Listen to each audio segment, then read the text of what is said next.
भारत में विवाह एक पवित्र संस्था है। हिंदू विवाह अधिनियम हिंदू मैरिज एक्ट 1955 के अंतर्गत विवाह को एक संस्कार के रूप में प्रस्तुत किया गया है।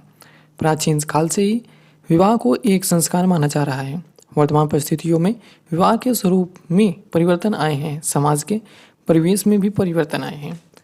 ये परिस्थिति ऐसी होती है जब किसी पति द्वारा पत्नी को बगैर किसी कारण से घर निकाल दिया जाता है या छोड़ दिया जाता है। ऐसी स्थिति में यदि महिला कामकाजी नहीं है तो उसके सामने आर्थिक संकट भी खड़ा हो जाता है। यह हालत अत्यंत संकटकारी है। इस स्थिति में महिला सर्वप्रथम अपने कानूनी अधिकारों को तलाशती हैं। इस वीडियो लेक्चर सीरीज में हम कानूनी अधिकारों का उल्लेख किए हैं जो महिलाओं के लिए है, जो बगैर किसी वजह के पति द्वारा पत्नी को छोड़ जाने पर पत्नी को प्राप्त होते हैं, अर्थात औरतें जो महिलाएं होती हैं घर की, उनको प्राप्त होती हैं। भारतीय कानून ने महिलाओं को अनेक अधिकार दिए हैं। उन अधिकारों में कुछ अधिकार ऐसे होते हैं जो एक पत्नी को प्राप्त होते हैं। पत्नी को बिना किसी कारण से छोड़ जाने पर उसके पति के विरुद्ध निम्न अधिकार प्राप्त होते हैं। तो दोस्तों, मैं आपके साथ सुधीर कुमार आपका अपने YouTube channel law and rights YouTube channel में स्वागत करते हैं। तो जैसा कि आप सब देख ही चुके होंगे कि आज जानने वाले हैं कि अगर कोई हस्बैंड अपने वाइफ को छोड़कर चले जाए बिना बताए, बिना कारणवश, बिना उसकी कमी होने से छोड़ के बिना बताए चले जाए तो वाइफ कानूनी अधिकार, कानूनी प्रावधान क्या है। तो सबसे पहले हम देखेंगे भारतीय दंड संहिता आईपीसी इंडियन पिनल कोड धारा 498 भारतीय दंड संहिता की धारा 498 ए पति और उसके नाते दर्ज जाने की वाले क्रूरता से विरुद्ध एक पत्नी को अधिकार देती है। यह एक संज्ञेय धारा है जिस पर संबंधित पुलिस थाने एफआईआर की जा सकती है।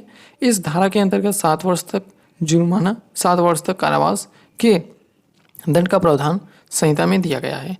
अगर किसी महिला के साथ किसी भी प्रकार का फिजिकल या मेंटल क्रूरता, मतलब मानसिक या फिर शारीरिक कोई घटना हुआ है, उसे टॉर्चर किया गया है, जैसे कि उसे गाली दी गई हो, मारा पीटा गया हो, दहेज के लिए ताने दिए गए हों, रसोई घर में खाने से लेकर ताने दिए गए हैं, गहनों के लिए ताने दिए गए हैं, उसके माता पिता के बारे में गंदी और बुरी बातें कही गई, यह सभी क्रूरता श्रेणी में आता है।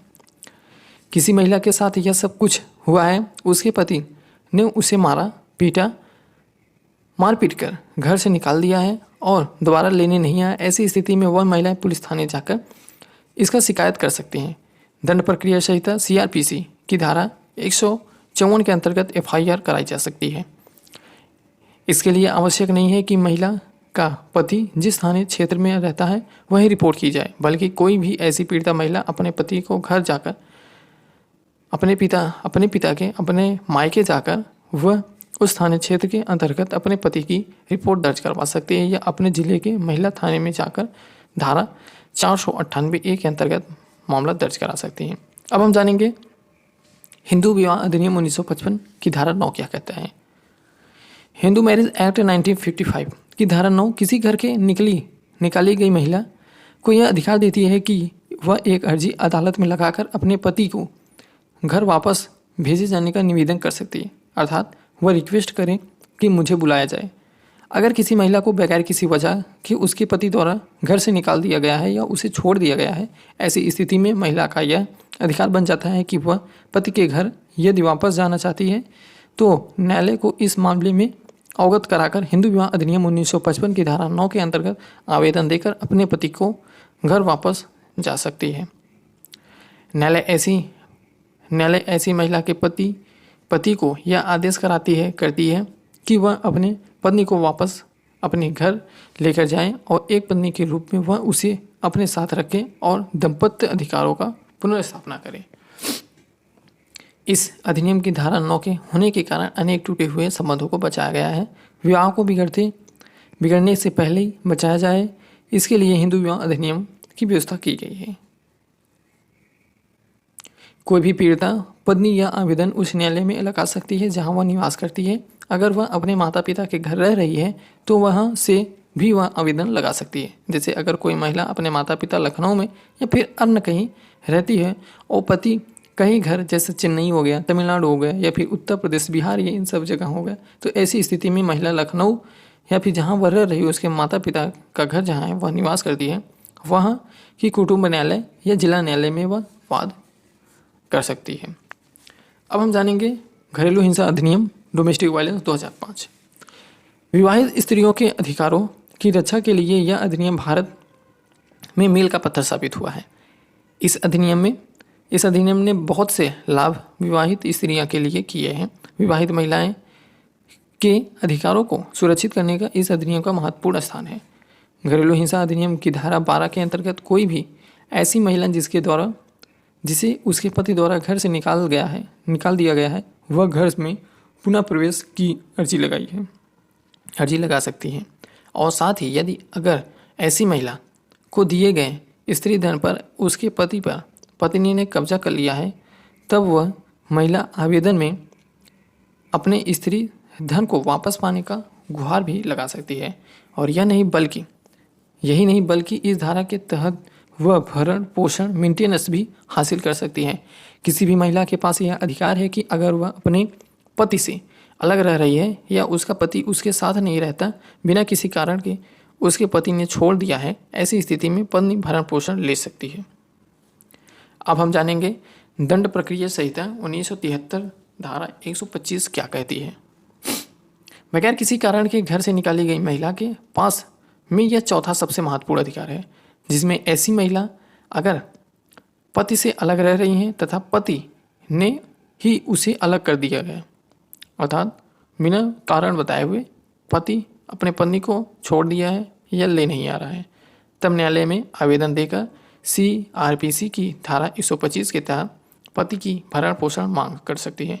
घरेलू हिंसा अधिनियम और भरण पोषण के लिए दंड प्रक्रिया संहिता धारा 125 का आवेदन महिला उस न्यायालय में लगा सकती है जहां वह निवास कर रही है। साधारणतः महिलाएं पति के घर से निकाले जाने पर अपने माता पिता के साथ ही निवास करती हैं, इसलिए यह कहा जा सकता है कि ऐसी महिलाएं अपने माता पिता के निवास स्थान के क्षेत्र में की अदालत में मेंटेनेंस के लिए आवेदन लगा सकती हैं। जिस दिनांक से ऐसा आवेदन लगाया जाता है, न्यायालय महिला को उस दिनांक से भरण पोषण दिए जाने का आदेश कराती है। जैसे किसी महिला ने अगर दिनांक 5 जनवरी 2020 से ऐसी कोई आवेदन लगाया है और मेंटेनेंस दिए जाने का